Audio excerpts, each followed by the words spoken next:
पहले तो देखो करंट न्यूज़ में क्या है कि हमारे जो यूनियन मिनिस्टर है रविशंकर प्रसाद जी, जो हमारे आईटी मिनिस्टर है, ठीक है, उन्होंने अभी अभी एक पोर्टल लॉन्च किया है जिसका नाम है इताते द्वार। ठीक है, ये एक ई फाइलिंग पोर्टल है, इसके बारे में हम डिटेल में जानेंगे।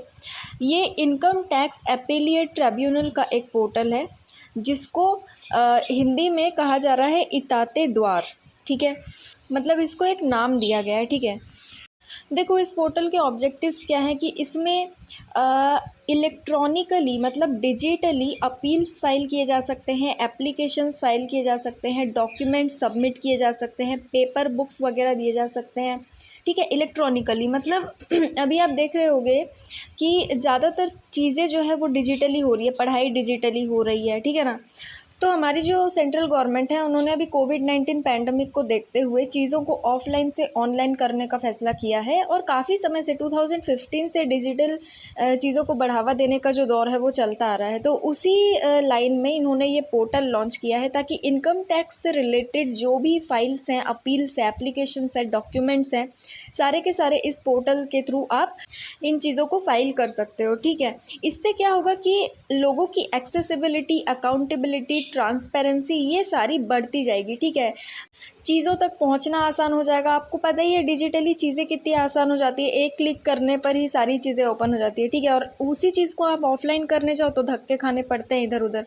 तो इन चीज़ों को हमारी सरकार अभी बहुत ही ज़्यादा ईजी बनाना चाह रही है लोगों के लिए ताकि किसी को कोई प्रॉब्लम नहीं आए। अब इसकी अचानक से ज़रूरत क्या पड़ी, देखो अभी जो कोरोना वायरस चल रहा है कोई भरोसा नहीं है कितनी लहरें इसकी आएंगी। ठीक है ना, तो इसी के कारण लॉकडाउन लगता ही जा रहा है। अभी 2-2 महीने छोड़कर लॉकडाउन लगा रहे हैं, है ना, तो ये ज़रूरी भी है। ठीक है, तो इसी कारण से हमारी जो जुडिशियरी है, हमारे जो कोर्ट्स हैं वो भी ऑनलाइन फंक्शन कर रहे हैं, उसमें भी ऑनलाइन सुनवाइयाँ हो रही है, आपको अगर पता हो तो।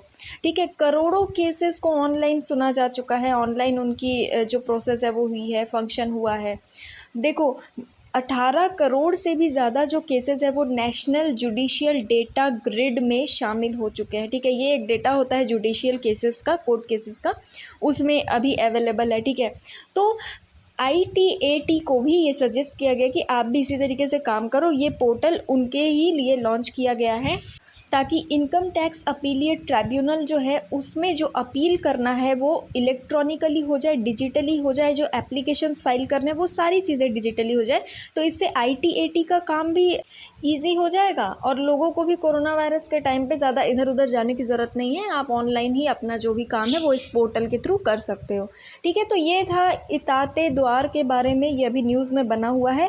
क्वेश्चन में आ सकता है कि इताते द्वार किससे रिलेटेड है, हिस्टोरिकल ऑप्शंस भी दिए जा सकते हैं। ठीक है, पता चला इताते द्वार क्वेश्चन में आया और ऑप्शन में डाल दिया अकबर के किसी चीज़ से रिलेटेड, तो ऐसा कुछ मत करना। ठीक है ना, तो ये इनकम टैक्स से रिलेटेड है, ये एक पोर्टल है जो कि लॉन्च किया गया है हमारे IT मिनिस्टर के द्वारा, इसको ध्यान में रखना।